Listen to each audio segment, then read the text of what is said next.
Let's set the scene. Imagine walking into your bathroom late at night. You look in the mirror, and for the very first time, it takes you a full second to even recognize yourself.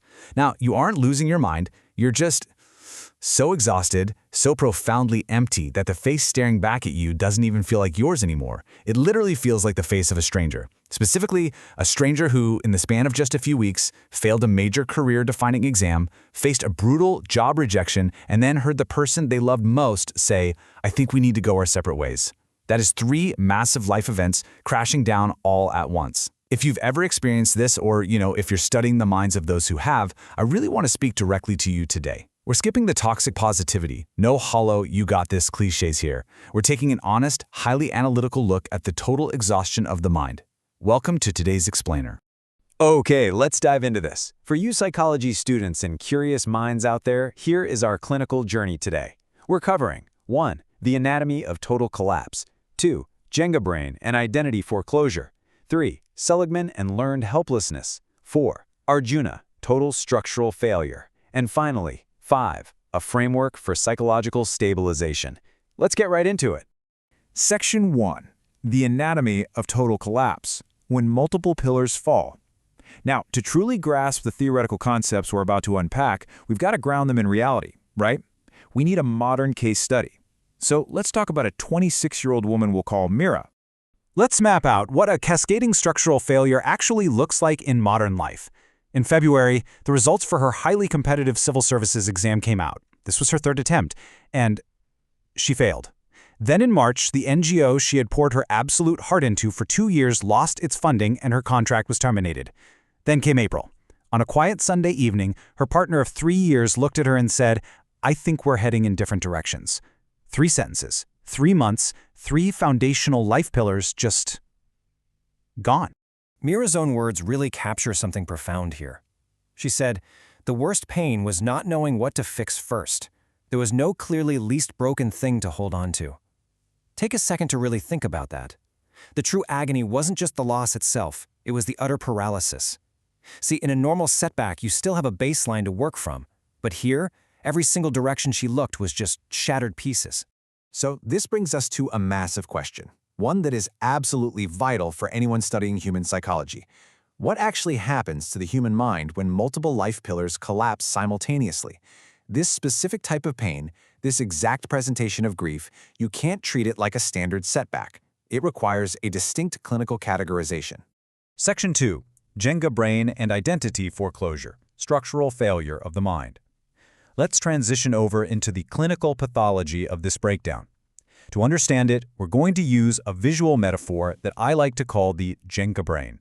Let's contrast a single failure with a total collapse. Think about a single failure. When one thing goes wrong, say a bad breakup, you still have anchors.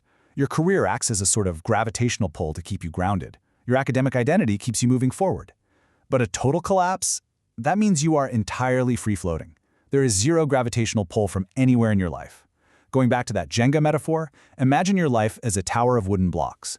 You can pull out a few blocks and sure, the tower might wobble, but it stays up.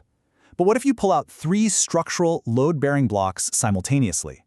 The tower doesn't fall slowly. It collapses all at once, scattering pieces everywhere.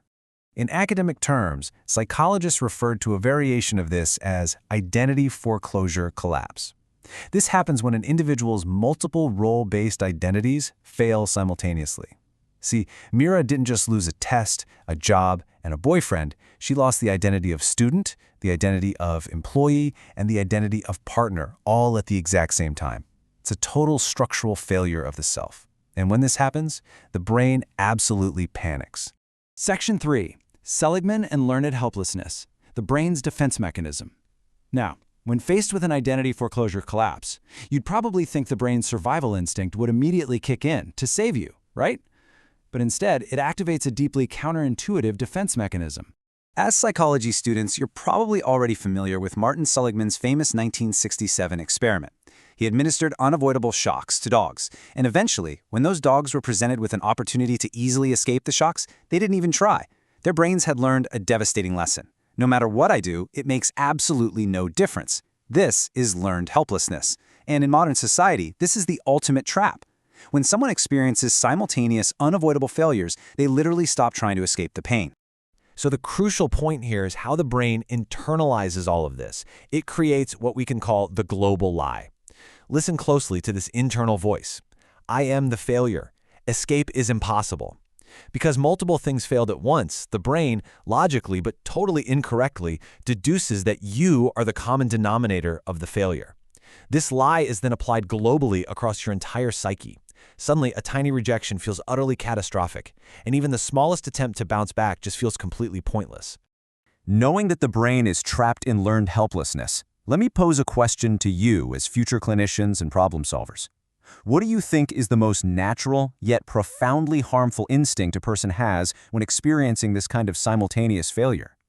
Well, it's this: immediate action. Frantically updating your CV the very next morning, texting your ex-partner in a complete panic, diving straight into a new syllabus without pausing for a single breath. But actually, scratch that. It's the exact wrong instinct. Taking immediate action without understanding the collapse is essentially trying to run a marathon with a broken compass. You're really just generating noise, which ultimately delays true psychological rebuilding. Section 4. Arjuna. Total structural failure, an ancient case study of collapse. To understand how to actually treat this, we don't just have to look at modern psychology. We can look at one of the oldest and frankly most brilliant psychological case studies ever recorded, the opening of the Mahabharata. Now, what's really interesting here is the direct pattern recognition. On one hand, we have the archetype, Arjuna on the battlefield of Kurukshetra. He drops his bow because he's experiencing a simultaneous crisis. His identity as a warrior, his relational duty to his family standing right across from him, and his underlying dharma, or purpose, they've all collapsed at once. Now look at the modern patient. Mira dropping her life pillars, career identity, personal relationships, life purpose. It is the exact same archetypal collapse, just separated by thousands of years. And how does Krishna, acting effectively as the master clinician here, respond? He doesn't tell Arjuna to instantly get up and fight. He doesn't force immediate action.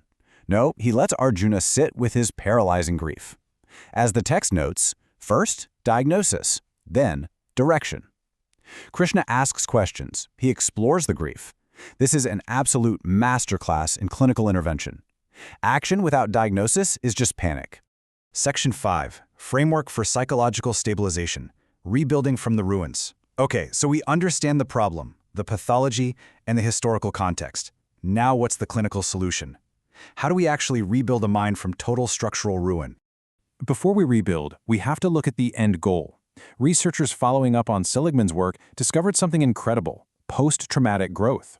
This is a specific, profound type of wisdom and positive psychological change that is only produced by struggling with highly challenging life circumstances. It's the reward for enduring that learned helplessness phase without rushing into false action. A single failure rarely produces this. It's the total breakdown, the total stripping away of that Jenga tower that creates the fertile ground for the specific, profound growth. Let's move on and see how this builds into an actionable, step-by-step diagnostic framework. Step 1. Stop the immediate instinct to fix. Put down the broken compass. Step 2. Sit with the grief and allow for a proper psychological diagnosis. You cannot rush the pain. And step 3, which is absolutely the most critical step of all, asks the core authenticity question, because total collapse is often the only mechanism capable of stripping away our false identities. And that leads us to the ultimate question that simply must be answered to achieve stabilization and growth. Ask yourself, or your future patients, in all these failures, was this identity truly mine before the crash, or was I walking for someone else? Was that career really what you wanted, or just what society expected? Was that relationship truly fulfilling, or had it just become a habit? A total structural collapse is terrifying for sure, but if navigated correctly, without the panic of immediate action, it forces you to build a new foundation, and this time, using only the pieces that actually belong to you. Think about that. Until next time, keep questioning and keep learning.